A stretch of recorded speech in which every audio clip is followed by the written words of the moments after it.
E aí, eu sou Thiago Lima e você está no meu canal Teologiando. Há algumas semanas eu postei um vídeo em que eu fazia uma análise da pregação dentro da congregação cristã no Brasil. E alguns dos comentários mais ou menos giravam em torno desse daqui, leia comigo. Esse homem mente. A CCB nunca pregou que as obras salvam. Ele nem sabe o que é caridade. Caridade é amor, é Jesus. Realmente, caridade é amor. Nós temos ali a palavra ágape, né? Então, caridade, amor. Mas a questão aqui nem é essa. Mas na ideia de que a congregação não prega que as obras salvam. Realmente, dentro do Estatuto da Congregação Cristã no Brasil, lá não nada fala sobre salvação pelas obras. Mas veja alguns comentários, creio eu, de alguns membros desta denominação. Fé e obra andam juntos. Não adianta querer me convencer de outra coisa. Igrejas e religiões não salvam ninguém. Deves orar e vigiar a toda hora. Quem irá salvar a si? São as tuas boas obras. Tive fome, deste de me comer, vinde benditos de meu Pai. Salvação não é pelas obras? Se você não acredita que fé, boas obras e caridade leva você ao céu, talvez você acredita que idolatria leva você lá. Sim, eu parei de ver o vídeo quando você disse que a fé com obras e caridade não salva. Você só quer polêmica e fama. Aí tem também aqueles comentários das pessoas que se julgam intelectuais e vêm usar um pouco de ironia. Tem razão. Pregar a salvação através de obras não salva. O que salva é pregar o dízimo, né? Então a fé sem obra não é morta, desde que você tenha fé. Amigo, na boa.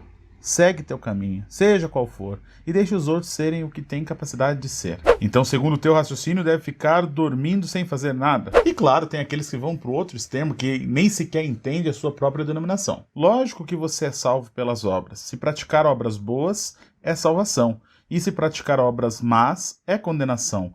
O que adianta o Senhor Jesus derramar o sangue na cruz para nos salvar, pagando o preço dos nossos pecados e nós continuarmos praticando o pecado? Você é pobre, nu, miserável. Não entendeu nada dessa graça maravilhosa. É uma pena. A fé sem obras é morta. Esse ex-membro da congregação não conhece a Bíblia. O ancião está certo. Tem que ter obras. Eu conheço todas as igrejas. As igrejas que mais se aproximam da Bíblia é a Igreja Adventista do Sétimo Dia e a Congregação Cristã no Brasil. Esse endemoniado tem que se arrepender. Uau! Ele comparou a congregação com o Adventista do Sétimo Dia. Você guarda o sábado, querido? Você come carne de porco? Eu vou fazer uma análise da pregação da Adventista qualquer dia. Guarda lá. O que eu percebo? Eu percebo que essas pessoas, elas... não é só falta de instrução que faltam, né? A falta do português também para muitos, mas enfim, não é esse o caso aqui. A questão é que você não entende a diferença entre obras e fé, alguns misturam, citam versículos isolados, pegam um versículo aqui, um versículo ali, e cada um vai falando o que quer para tentar justificar a sua crença. Hoje, no entanto, eu vou fazer um pouco diferente. Ao invés de eu comentar sobre esses comentários, né, falar sobre a fé, o pastor Mário Botão, ele é um pastor de uma igreja batista fundamentalista em Arapoti. Inclusive, ele está iniciando o trabalho ali naquela cidade. Ele fez agora, no último domingo, na Escola Bíblica Dominical, um estudo sobre fé e obras, salvação pelas obras. Então, ao invés de eu fazer o vídeo, eu vou colocar aqui a pregação, o ensino que ele trouxe para aquela igreja. Se você está interessado em saber a verdade sobre a salvação pelas obras, que é algo absurdo, a Bíblia não dá apoio algum para isso, assista a pregação até o final. Se você tiver alguma dúvida, tiver algum questionamento, pode me escrever, comente aí, vou tentar ir respondendo. Aqueles comentários que depreciativos eu vou deixar à parte. Isso eu vou fazer na segunda parte do vídeo, em que eu vou fazer os comentários lá, fazer um react dos comentários absurdos que eu recebi do primeiro vídeo. Se tiver nesse aqui, eu já incluo também. Mas se você tiver dúvida, responde aí, vai ser uma benção. Bora pro vídeo? Vamos para a nossa leitura então? Romanos 6, 23 diz assim: se você tem sua Bíblia aberta, né, nós temos desde o início, que iniciamos esse trabalho missionário aqui em Arapoti, nós temos pedido aos irmãos e amigos que confiram, né, texto por texto. Porque o salário do pecado é a morte, mas o dom gratuito de Deus é a vida eterna em Cristo Jesus, nosso Senhor. Romanos 6, 23. Muito bem, vamos clamar a Deus, pedir a Ele que abençoe esse nosso tempo juntos, né? Vamos orar. Querido Deus, obrigado por essa manhã. Obrigado, Deus, por esse trabalho missionário aqui na cidade de Arapoti. Eu oro para que o Senhor abençoe minha esposa, Juliana, que o Senhor me abençoe, que o Senhor me dê direção ao nosso coração, às decisões, ao andamento dessa obra. Também quero agradecer ao Senhor pelos irmãos, irmãs, amigos que têm apoiado esse trabalho através de palavras de incentivo, através de mão de obra humana, através das orações, as intercessões, através da ajuda financeira que tem chegado. Obrigado, Senhor. Paulatinamente estamos caminhando, progredindo. Como o apóstolo Paulo nos ensinou, esquecendo-nos das coisas que para trás ficam e avançando para o alvo que diante de nós está, que é o alvo de Jesus Cristo. Então, nos ajude a caminhar com esse alvo, tendo em mente Jesus Cristo, nosso alvo maior, Pai. Obrigado por esse culto de escola dominical, escola bíblica dominical. Abençoe cada irmão, cada irmã que vai acompanhar, que depois irão acompanhar, que o Senhor venha lhes agregar não somente informação, mas também conhecimento bíblico para lhes dar segurança quanto à salvação deles. Oramos a Deus em nome de Jesus. Amém. Muito bem. Nós vamos cantar um hino na sequência. A Juliana compartilhou a letra do hino nos comentários, que é o primeiro hino que está no inário, né? Do Voz de Melodia. E o hino, ele se chama Hino de Louvor. Vamos cantar.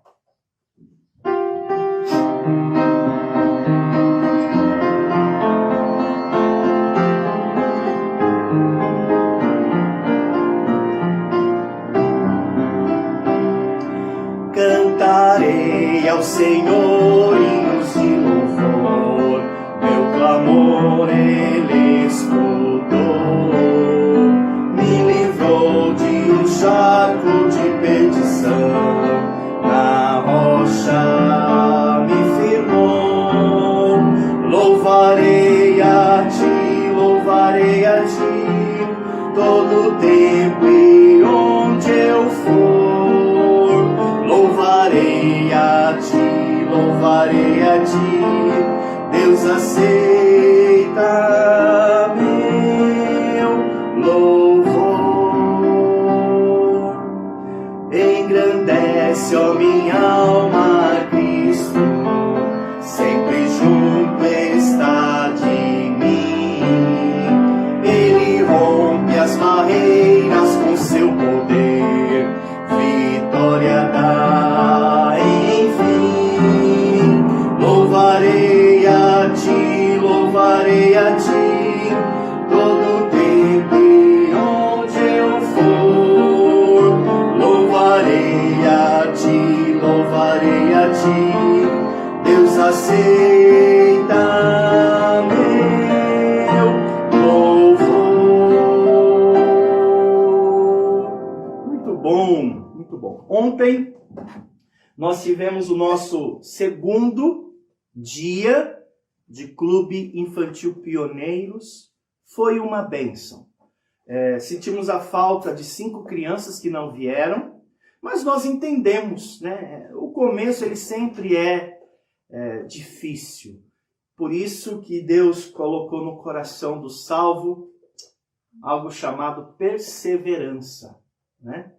Que é essa capacidade dada pelo Espírito Santo de nós continuarmos, né? Mesmo diante de desafios, de obstáculos, desânimo, né? A gente deve continuar progredindo sempre. Não que essas coisas nos afetem emocionalmente, não. Mas são obstáculos, né, que vêm e nós temos que levar cativo todo o pensamento a Cristo, né? Para que o nosso coração sempre fique na mira de agradar ao Senhor. Muito bem, muito bem, muito bem. Vamos aí estudar então a palavra de Deus? Como é que eu me tornei crente? Eu gostaria de iniciar essa lição trazendo uma afirmação, né? Uma afirmação. E essa afirmação eu vou repeti-la ao longo desse estudo, desse segundo estudo, dessa série Crescimento, né? A afirmação que eu quero fazer é a seguinte, preste atenção. Suas obras não são levadas em conta para sua salvação. Suas obras não são levadas em conta na sua salvação. Deus, em nenhum momento, considerou seus méritos para salvá-lo. Em nenhum momento da sua história, da sua trajetória, do seu nascimento à sua morte, Deus não considerou seus predicados morais, suas qualificações, suas aptidões,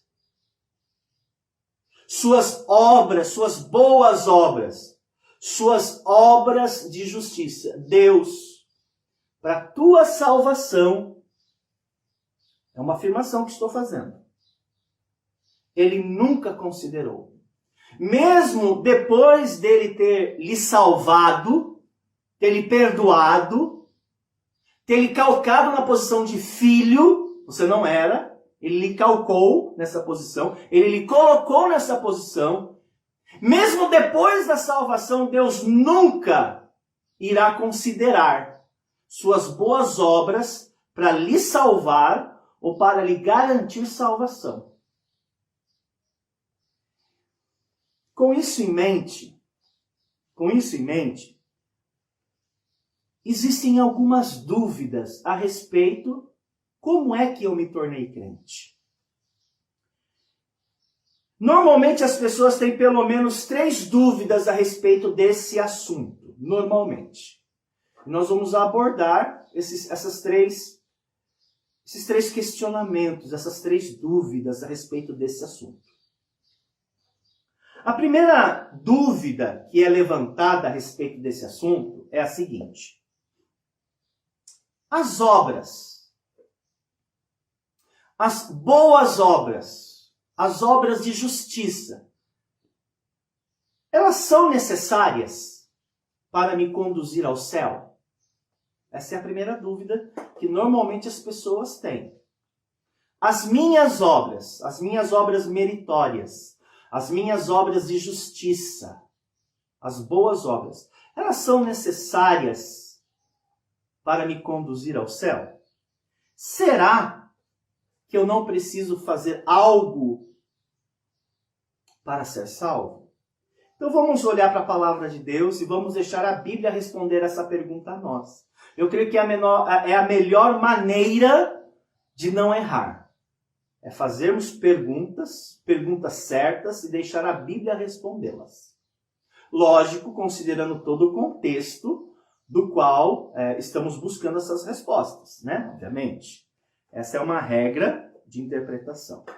Muito bem, abra sua Bíblia, Romanos capítulo 3. Acho que você vai querer anotar esses textos e meditar neles depois, ok? Romanos capítulo 3, versículo 9 a 12. Inclusive, o pastor Tiago, que é amigo nosso, missionário, né, está levantando inclusive sustento para ir para Iperó. É Iperó, né, Juliana? Ele vai para Iperó em 2022, né?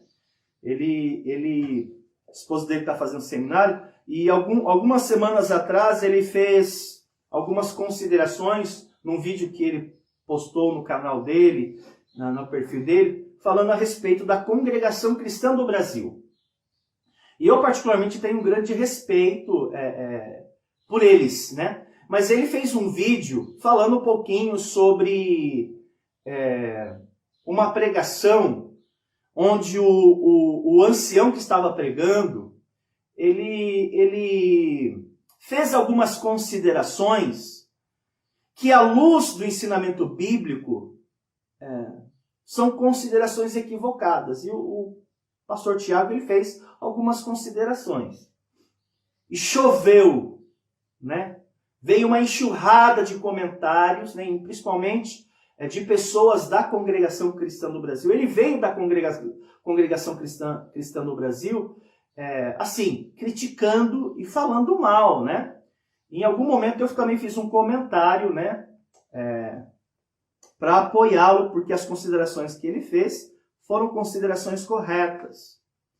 E principalmente a respeito desse assunto que eu pontuei lá no canal dele, que ele colocou uma postagem a respeito desse vídeo que ele fez, né? E o grande problema até de alguns evangélicos, né? A congregação cristã é uma ramificação das igrejas evangélicas, e a grande dificuldade, não somente, por exemplo, da congregação cristã no Brasil, quanto de outras denominações evangélicas, é justamente esse assunto aqui. É ter dificuldades de entender de que Deus não leva em conta as minhas obras para me salvar. Essas pessoas que acreditam que Deus leva em conta, sim, as minhas obras. Como que Deus não vai levar em conta as minhas obras? Poxa vida. Elas são pessoas sinceras, né? São pessoas que estão tentando, buscando agradar a Deus. Mas vamos ver o que a Bíblia fala sobre esse assunto. Será que Deus leva em conta as minhas obras para me salvar? Às vezes você que está me ouvindo, você sendo sincero também, você acredita que sim. Não, Deus leva em conta. Afinal de contas, Deus tem que pesar numa balança as minhas boas e más obras para me salvar, né? Muitas pessoas pensam assim. Mas não é esse o ensinamento bíblico. Deus não tem balança nenhuma para a salvação. Okay? Romanos capítulo 3, versículo 9 a 12, vai ensinar isso. Na verdade, são 3 dúvidas. E eu vou tentar responder essas 3 dúvidas. E vou respondê-las não com vãs sutilezas, né? Nós vamos para as Escrituras e vamos deixar as Escrituras responder essas questões, né? Isso para até acalmar o nosso coração a respeito desse assunto tão relevante. Romanos 3, por isso que eu falei que você vai querer anotar. Romanos 3, 9 a 12. Juliana, leia para nós em voz alta. Você está com a mesma Bíblia da semana passada? Não. Tá bom. Que se conclui? Temos nós qualquer vantagem? Não, de forma nenhuma, pois já temos demonstrado que todos, tanto os judeus como gregos, estão debaixo do pecado, como está escrito: não há justo nenhum sequer. Não há quem entenda, não há quem busque a Deus. Todos se extraviaram, a uma se fizeram inúteis, não há quem faça o bem, não há nenhum sequer. Olha que interessante. Quando nós estudamos esse texto da carta de Paulo aos Romanos, é um texto bíblico, é um texto sagrado, que norteia alguns temas da fé cristã. O versículo 9 vai ensinar que tanto os judeus como os gentios, eles são iguais perante Deus. Ok? Versículo 9. E eles são iguais em qual sentido? Versículo 9. Leia pra gente, Juliana. Que se conclui? Temos nós qualquer vantagem? Não, de forma nenhuma, pois já temos demonstrado que todos, tanto os judeus como gregos, estão debaixo do pecado. O apóstolo Paulo usa a palavra temos demonstrado. Demonstrar ali é provar uma tese. Não é apenas expor uma ideia, é provar uma tese. Que se conclui? Temos nós, ele está falando de si mesmo, olhando para a raça judaica. Temos nós qualquer vantagem? Ele diz, não. Tanto os judeus como os gentios, eles estão debaixo do pecado. Então, o que há de semelhante entre nós seres humanos? O pecado. Todos nós estamos debaixo do pecado. O que isso quer dizer? Estar debaixo do pecado. Isso quer dizer que nós temos uma natureza completamente perdida. A minha natureza, ela é perdida, ela é rendida ao pecado.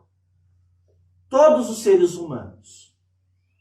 Inclusive, o texto vai dizer no versículo 10, o que somos realmente à vista de Deus.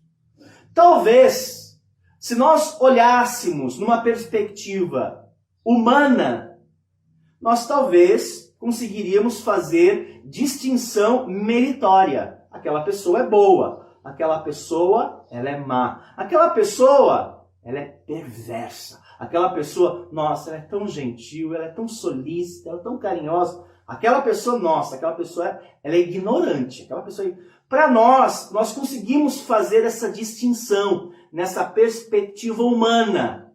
Mas essa perspectiva, ela não é correta. Quer dizer, ela é correta na perspectiva humana. Mas como é que Deus olha para nós? Veja o versículo 10. Olha como o Senhor olha para nós.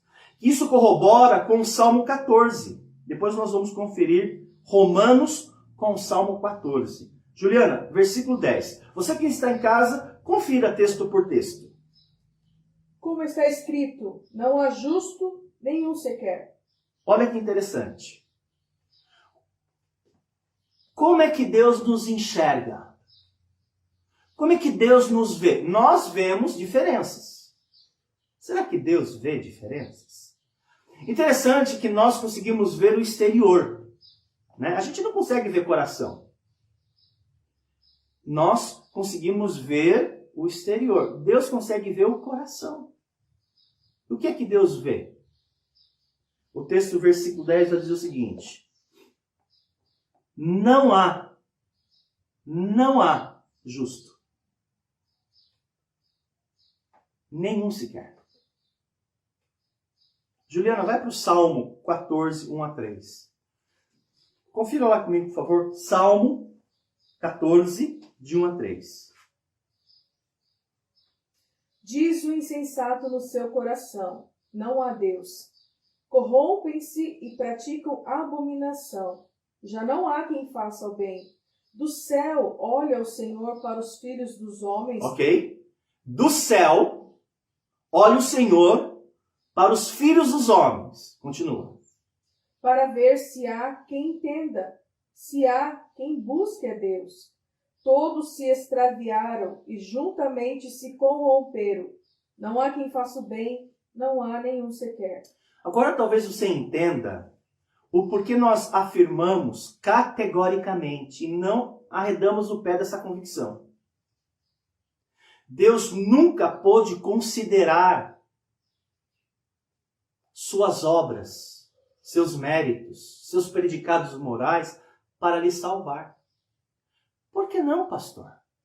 Porque de acordo com a Bíblia Sagrada, você não é justo. O Senhor olhou do céu, está lá no Salmo 14. No Salmo 14, 1 a 3. Olhou o Senhor do céu para ver os filhos dos homens, para encontrar alguém que o busque. O texto vai dizer o quê? Deus encontrou um monte. Né? Principalmente daquela religião, daquela outra, dessa daqui, aquelas pessoas ali. É isso que o texto diz? O texto vai dizer categoricamente, não há justo. Nenhum sequer. Ok? Juliana, volta para o texto de Romanos. O versículo 11 vai dizer o que, quantas pessoas procuram a Deus. Talvez você diga, não, mas eu procuro a Deus. Ok, essa é a sua percepção. Deus nos conhece. Olha o que Deus vai falar a respeito de todos nós. Não estou falando contra você, não estou falando contra religião A, B ou C. Não é essa a minha ideia. Vamos ver o que a Bíblia nos ensina. Quantas pessoas procuram a Deus? Talvez você ache que você procura a Deus, que você busca a Deus. Bem, Deus tem um pensamento contrário. Leia pra gente, Juliana. Versículo 11. Não há quem entenda, não há quem busque a Deus. Mais uma vez, esse texto, ele corrobora com o Salmo 14, versículo 1 a 3. Lá também diz a mesma coisa. O texto fala que não há quem entenda, não há quem busque a Deus. Talvez você diga assim, mas isso não é possível. O senhor está equivocado. Não, a Bíblia está equivocada. Como que a Bíblia diz que eu não procuro a Deus se eu busco a Deus? Bem, nós temos que entender, meus irmãos e meus amigos, que essa relação de buscar a Deus, ela é uma relação bem controversa. Por quê? Porque no final do dia, nós descobrimos, nós aprendemos que é Deus quem busca e procura o homem. Nós pensamos o contrário. Não é você que busca Deus. É Deus quem buscou você. Quando Deus te achou, Deus se revelou a você, aí em resposta à busca dele, aí você vai buscá-lo. Mas ele buscou você primeiro. Mas a gente diz assim, não, mas eu busco a Deus. Não, Deus buscou você, Deus achou você num lamaçal de pecados, numa pocilga. Ele tirou você da pocilga, aí você fala, eu fui encontrado. Aí é diferente. Uma referência bíblica bem interessante que ilustra isso foi no caso de Adão e Eva. Deus os fez, Deus os criou, Deus os colocou no jardim, Deus deu a ele todas as condições necessárias para que o homem o buscasse. Eles não tinham a natureza de pecado, mas nem nessas condições perfeitas o homem buscou a Deus. É ou não é? Não buscou. Tanto é fato que lá em Gênesis capítulo 3, diante da ordem do Senhor, eles comeram do fruto proibido. E o texto bíblico é muito claro em dizer que quando eles ouviram a voz do Senhor que andava pelo jardim, ao invés de procurá-lo, sabe o que a Bíblia nos informa? Que eles fugiram da presença do Senhor. Aí vem o amigo, ok? Vai dizer que você procura Deus. Sendo que lá no jardim, Adão e Eva, quando eles pecaram, eles fugiram da presença do Senhor. Deus teve que procurá-los. Deus os encontrou. Deus falou assim a eles, para demonstrar que Deus foi atrás. Onde estás, Adão? Acaso comeste da árvore do jardim que eu te ordenei não comeres? Aí Adão se aproxima e ali tem um diálogo. Deus tentando resgatá-lo daquela condição miserável de pecado. Você quer um outro exemplo? Quando Jesus definiu sua missão aqui na terra, Jesus, o Filho de Deus, sabe como ele definiu? Que ele veio buscar. Que ele veio buscar e salvar o perdido. Não, mas você vai dizer, não, mas eu procuro a Deus. A Bíblia vai dizer, não, é Deus quem procura você. Ok? Muito bem. A Bíblia vai dizer no Romanos capítulo 3, versículo 11, não há quem entenda, não há quem busque a Deus. Então, quantas pessoas, segundo o versículo 12, dona Juliana, fazem o bem à vista de Deus? Porque veja só, o pensamento, a linha de raciocínio é a seguinte, não, eu tenho boas obras, eu faço o bem. Bem, se isso fosse verdade, talvez Deus levasse em conta em algum aspecto. Mas vamos ver o que Deus pensa. Lembrando que essa é uma perspectiva, o Senhor olhando do céu para os filhos dos homens. Romanos capítulo 3, versículo 12, por favor. Todos se extraviaram, a uma se fizeram inúteis. Não há quem faça o bem, não há nenhum sequer. Quantas pessoas fazem o bem à vista de Deus? Não, eu faço, pastor. Não há quem faça o bem, diz a Bíblia. Não há um sequer. Então, a primeira dúvida que normalmente as pessoas têm quando nós tratamos desse assunto é com relação às nossas obras. As nossas obras nos levariam para o céu? Resposta: jamais. Nunca. Por que não? Porque eu não tenho. Para minha salvação, eu não tenho obras suficientes para me conduzir para o céu. Por que não, pastor? Porque eu não sou bom. Eu não sou justo. E a Bíblia vai dizer, a Bíblia é muito mais radical, ela vai dizer que minhas obras são inúteis. Não é isso que diz, Juliana? Sim. Onde que diz inúteis aí, no versículo aí? 12. Leia pra gente. Todos se extraviaram, a uma se fizeram inúteis. Esses inúteis está se referindo às suas obras, que você acha que Deus vai levar em conta. A Bíblia diz que são inúteis. Para a salvação, elas são inúteis. Muito bem. A segunda dúvida, ou pergunta, né, que normalmente as pessoas têm a respeito desse assunto, é o seguinte. As pessoas falam assim, mas isso não é verdade. Muitas vezes eu faço coisas boas. Como pode dizer que eu não faço bem? E eu acho até que são dúvidas honestas. São dúvidas honestas, né? E talvez você seja uma dessas pessoas, né? Agora, que tal essa pergunta? Uma pessoa descrente pode fazer o bem? Vou repetir a pergunta. Uma pessoa que não conhece a Deus, que não é da igreja, ela pode fazer o bem? Olha o que você vai responder. Uma pessoa descrente pode fazer o bem? A resposta, irmãos, é sim e não. É sim e não. Sim, quando a resposta se refere a agradar a humanidade.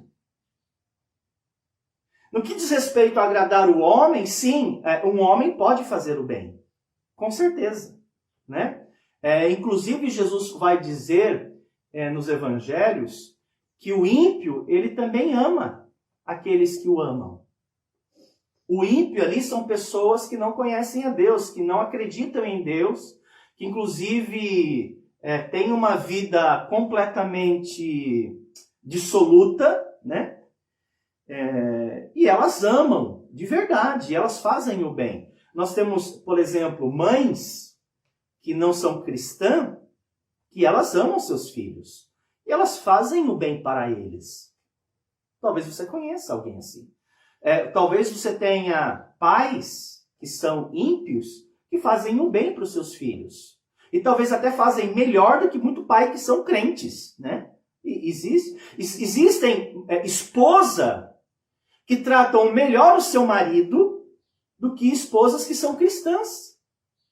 Existem esposas que são ímpias, que são mais submissas ao seu marido do que irmãs que, em tese, deveriam ser submissas.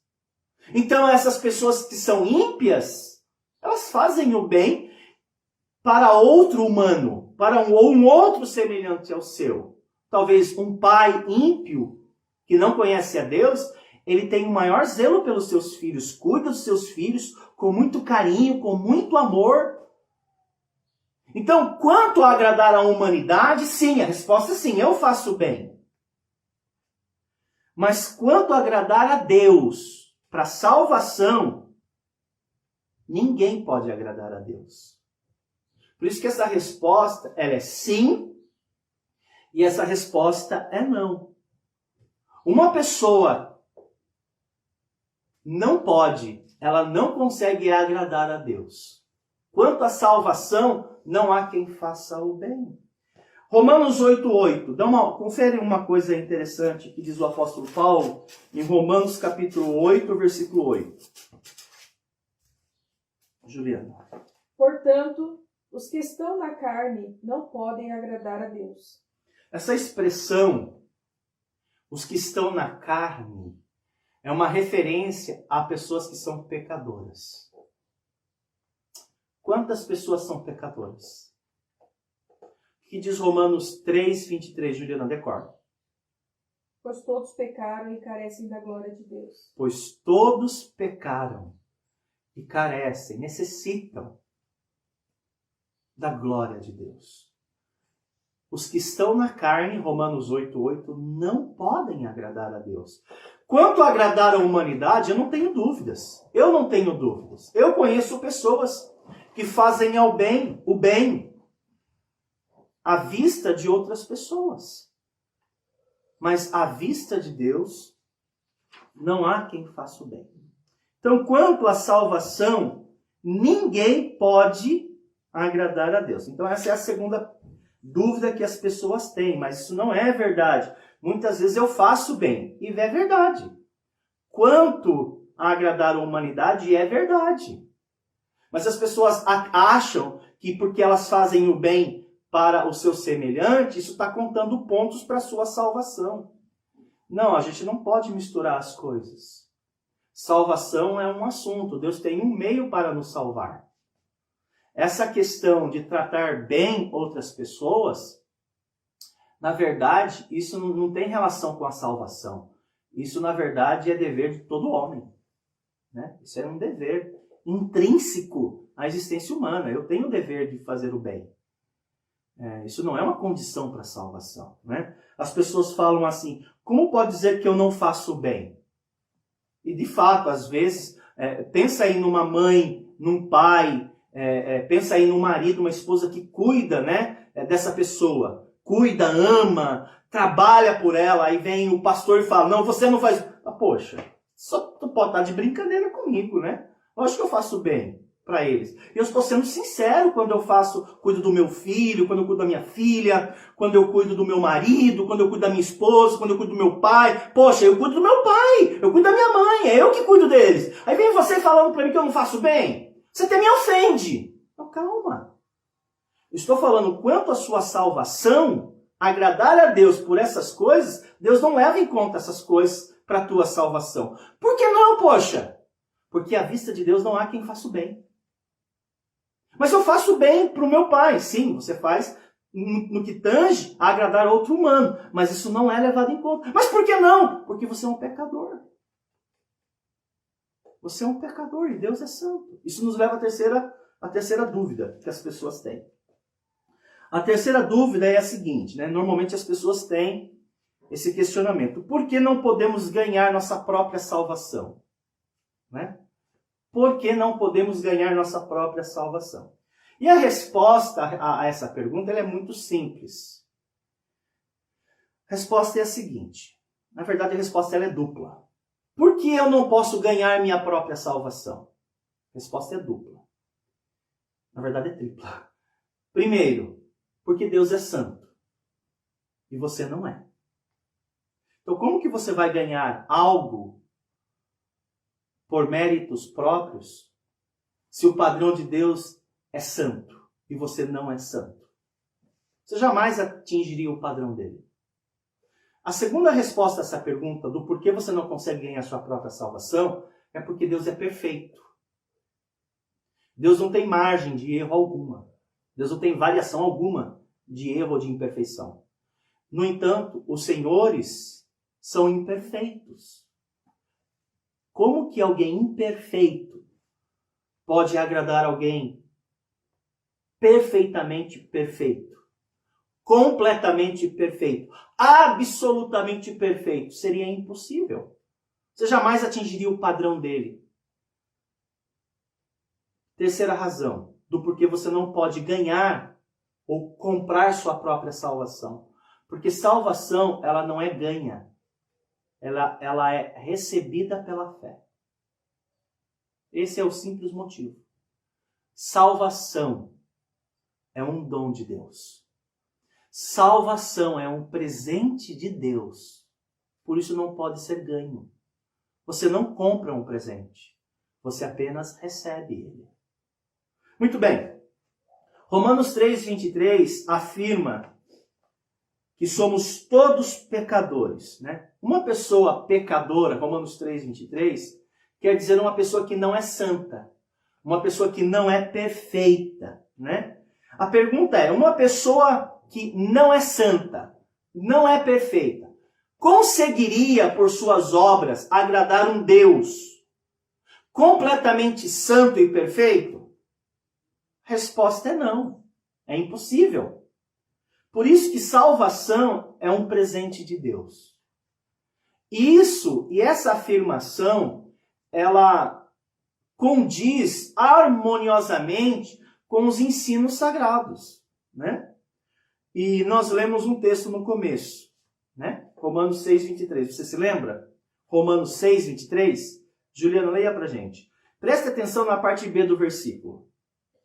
Porque o salário do pecado é a morte, mas o dom gratuito de Deus é a vida eterna em Cristo Jesus, nosso Senhor. Mas o dom gratuito, a palavra dom é dádiva, é presente. Poderia ser traduzido como, mas o presente gratuito de Deus é a vida eterna em Cristo Jesus, não em você. Não nas suas obras. E Deus, sabendo que você jamais as teria, Ele colocou a salvação no Filho dele. Por isso que Jesus foi enviado. Mas, pelo dom gratuito de Deus, como que cita novamente? Mas o dom gratuito de Deus é a vida eterna. É a vida eterna. Ok? Continua. Em Cristo Jesus, nosso Senhor. Então, se uma pessoa lhe oferecesse um presente, o que você diria? Se alguém te desse um presente. Você diria, bem, tá ótimo, agora deixe-me pagar por ele. Bem, não faria o menor sentido, né? Você pagar por um presente grátis. Você precisa apenas receber. Se você trabalha para ganhar um presente, já não é um presente, já não é um dom. Já é um salário. Note o versículo de novo. Mas o dom gratuito de Deus é a vida eterna em Cristo Jesus, nosso Senhor. A salvação é um presente de Deus, dada pelo Senhor a nós. Nós só precisamos recebê-lo, nós só precisamos receber esse presente pela fé. Essas 3 perguntas que eu compartilhei com os irmãos e amigos, né? As obras são necessárias para me levar para o céu? Como que você pode me dizer que eu não faço o bem? Por que eu não posso ganhar minha própria salvação? Essas 3 perguntas, elas são perguntas honestas, ok? São perguntas honestas. Elas podem ser respondidas biblicamente. Mas o que mais me chama a atenção é o que disse o profeta Isaías, quando ele descreveu a nossa condição. Se a humanidade, se os homens entendessem a sua real condição, eles não brigariam tanto para tentar ganhar sua salvação, comprar sua salvação, ter obras morais, boas obras. Eles parariam com essa conversa. Por quê? Se nós entendêssemos Isaías, nós correríamos a Deus pela fé arrependidos. Deus, eu sei que eu sou miserável, me perdoa. Eu quero Jesus Cristo como meu Salvador. Se as pessoas entendessem a sua real condição perante Deus, eles abririam mão de tudo, como o apóstolo Paulo falou. Circuncidado ao 8º dia, da linhagem de Israel, hebreu de hebreu, quanto fariseu, zeloso pela lei, ele vai dizer assim, eu considerei tudo isso refúgio, por causa daquilo que eu soube de Jesus Cristo. Eu confiava em mim, porque eu sou hebreu, sou da linhagem de Israel, sou da tribo de Benjamim, quanto à lei, sou zeloso, fariseu, sou perseguidor da igreja, mas quando eu conheci a Jesus Cristo, eu abri mão de todas as minhas justiças, de toda a minha obra, para entregar minha vida completamente àquele que de fato pode me perdoar e pode conceder a vida eterna. Se o homem entendesse a sua real condição, eles buscariam a Deus desesperadamente. Olha o que disse o profeta Isaías no capítulo 64, versículo 6. Isaías 64, versículo 6.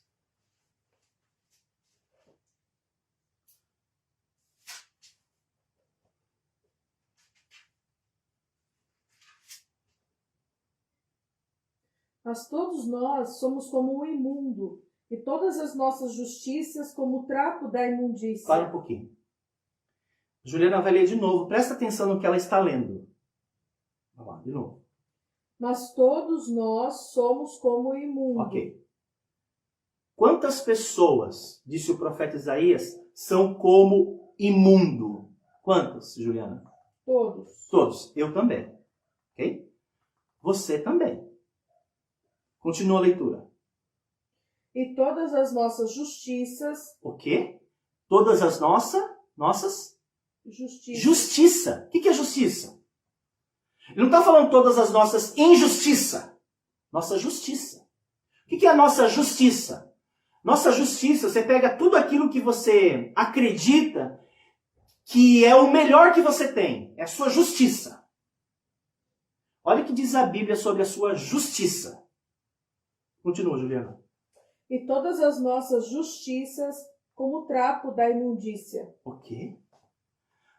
Deus está falando que a minha justiça é como um trapo de imundícia?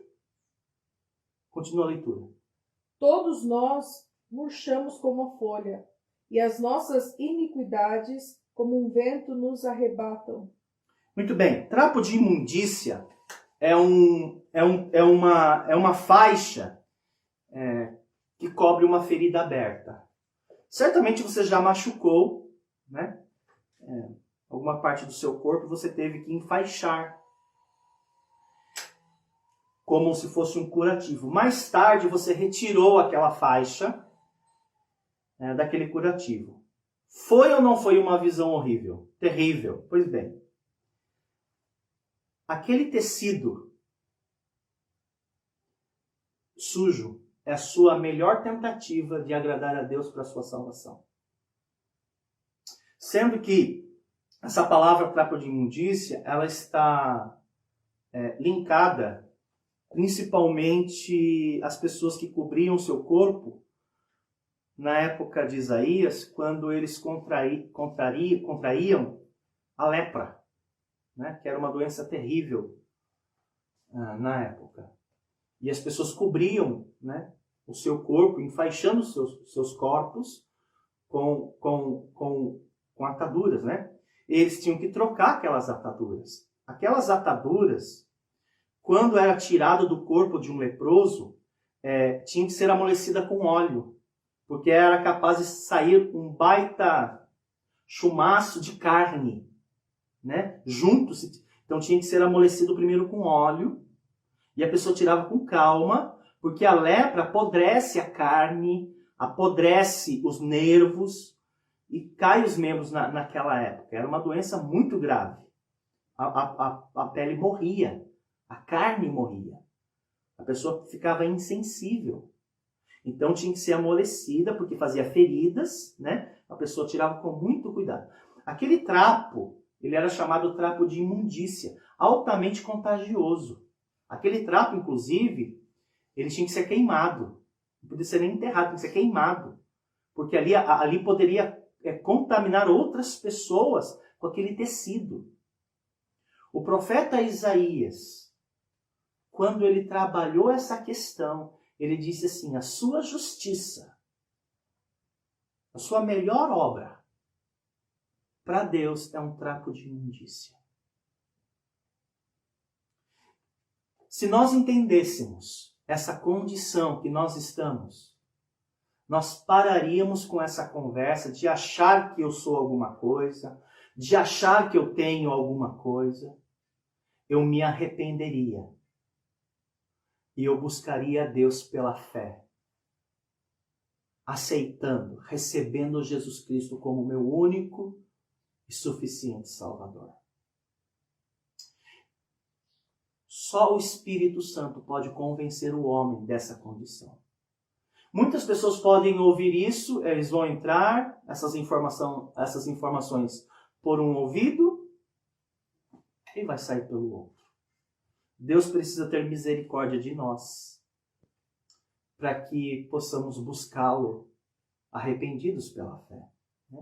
Então essas três perguntas, elas são perguntas honestas, e olhando para os textos bíblicos que foram consultados, você pôde comprovar biblicamente que Deus nunca levou em conta os seus méritos para salvá-lo. Pelo simples fato de que você nunca teve. Na verdade, meus irmãos e amigos, é um milagre a salvação. A redenção do homem, Deus tirar o homem dessa condição de pecado, é uma expressão apenas da sua misericórdia. Porque nós não temos nada que o agrade. Ele nos salvou pela sua misericórdia.